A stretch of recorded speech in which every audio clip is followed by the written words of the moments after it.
Bienvenue sur Audience Story. Aujourd'hui, nouvelle critique sur la chaîne avec le film Kraven the Hunter, sorti au cinéma le 18 décembre 2024. Et oui, je sais, je ne suis pas passé encore en 2025, mais c'est normal puisqu'il y a deux films dans ma shortlist des films à voir en 2024 que je n'avais pas encore vus. Ce dernier est aussi Nosferatu, qui à l'heure actuelle, je ne l'ai pas encore vu, mais ça ne serait tardé. Et une fois que j'aurai vu le film et aurai fait la critique de ce dernier, le top et le flop pourra sortir et on pourra passer enfin au film de 2025. Du coup, Kraven the Hunter raconte la jeunesse sanglante et explosive de l'un des super vilains les plus iconiques de l'univers Marvel. Kraven, un homme dont la relation complexe avec son père l'impitoyable Nikolai Kravinov l'entraîne vers une vengeance aux conséquences brutales, l'appelant à devenir non seulement le plus grand chasseur du monde, mais aussi l'un des plus redoutés. Kraven the Hunter, c'est quand même un film que j'avais envie de voir, qui était dans ma shortlist, parce que autant le Sonyverse, je n'y crois plus, bien que je suis bel et bien client, mais c'est vrai que la bande-annonce de Kraven the Hunter m'avait laissé un bon a priori, et qui va être confirmé par le biais de ma critique. Alors attention, ce n'est pas un chef-d'œuvre, d'ailleurs je vous le dis tout de suite, ça sera du 2,5, c'est un film très moyen, mais qui a quand même ses qualités de par sa décomplexité, hein, tout comme l'était le premier Venom, que je trouve à la fois plutôt réussi et plutôt décomplexé, sans partir non plus dans tous les sens, avec une histoire quand même assez cohérente et des phases vraiment drôles par moment, mais sans vraiment partir dans l'absurde au point du deuxième opus ou du troisième. D'ailleurs cette année on a eu deux Sonyverse et vraiment j'ai détesté Venom 3, enfin détesté c'est un bien grand mot, mais en tout cas je ne l'ai pas aimé. Autant il est vrai que Kraven je l'ai bien apprécié, surtout justement par sa décomplexité et par ces scènes qui sont assez sanglantes, hein. Finalement le film va dans le gore à 100%, il n'hésite pas à y aller à fond, donc pour ça c'est plutôt tout à son honneur. Alors en revanche, ce n'est pas parce que le film est gore et décomplexé que ça en devient un grand film ou quelque chose qui se re-regarde et se re-regarde.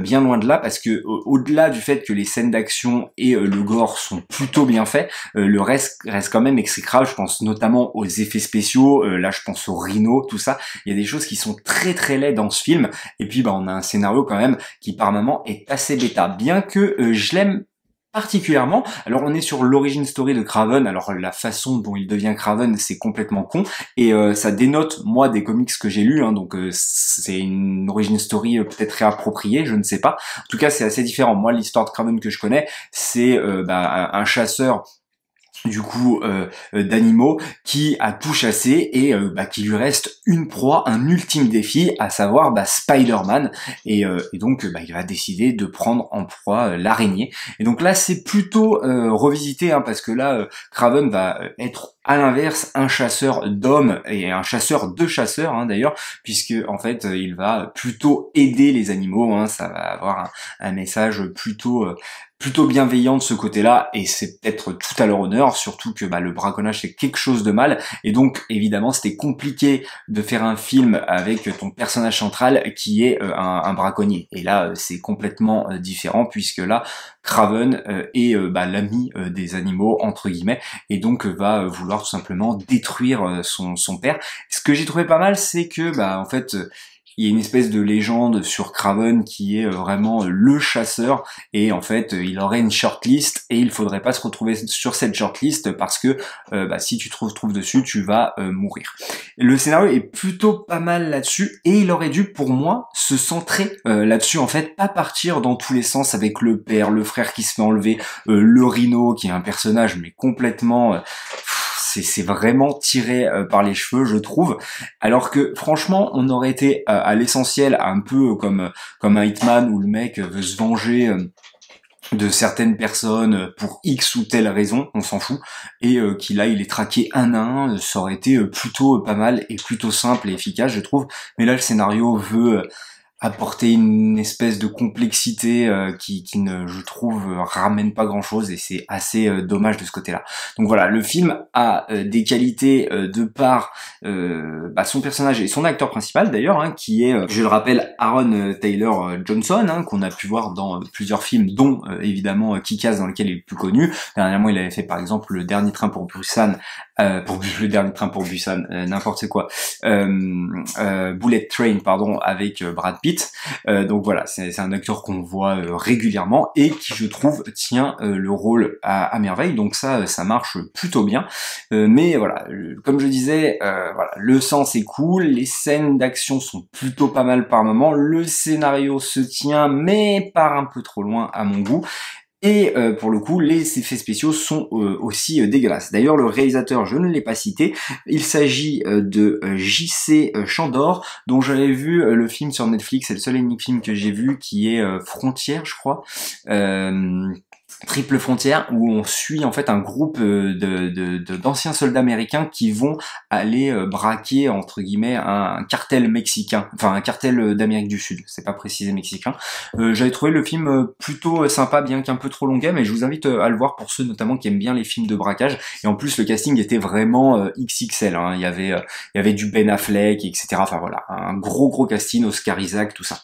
Donc je vous invite à aller regarder le film. Pour le coup, il n'apporte rien visuellement, je trouve.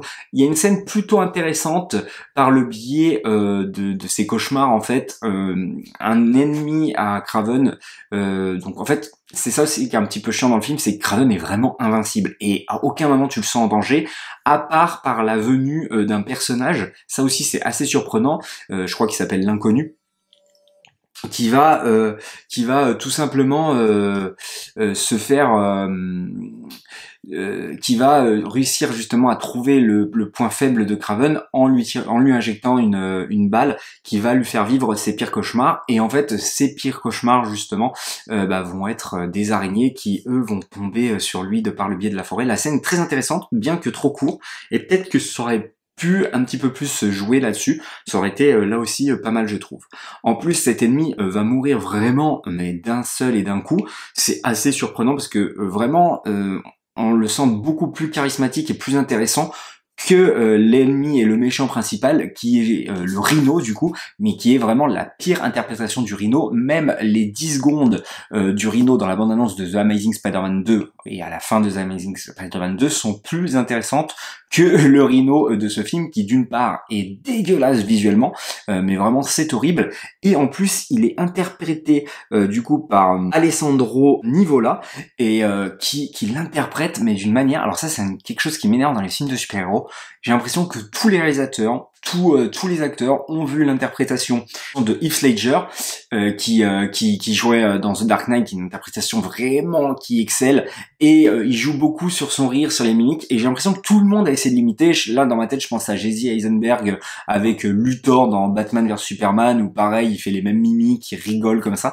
et là c'est pareil, il va y avoir des scènes où il sourit niaisement, il rigole, mais non, ne copiez pas, faites votre propre interprétation. Mais c'est une interprétation très surprenante, et le fight entre Craven et le Rhino, qui est censé être du coup son grand ennemi du film, n'est pas très intéressante.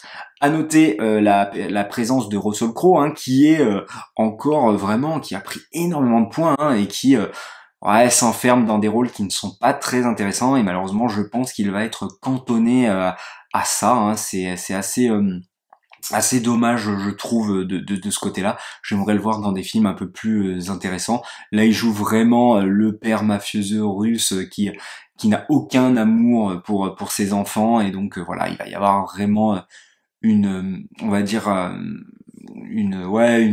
une espèce de rivalité à distance entre Craven et son père, mais vraiment voilà à distance. Et la fin du père est assez emblématique.